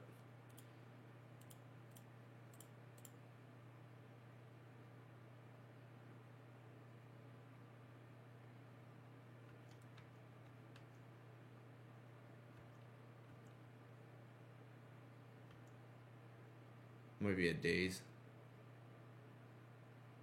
Ugh, that's.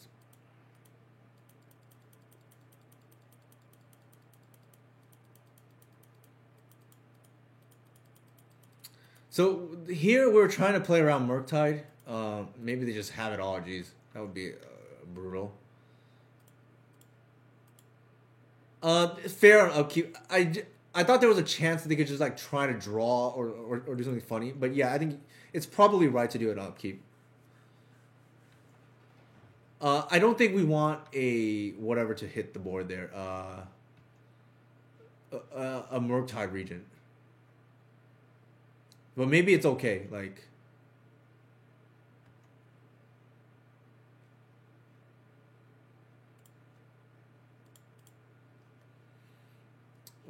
this will be clutch here if we can get it going.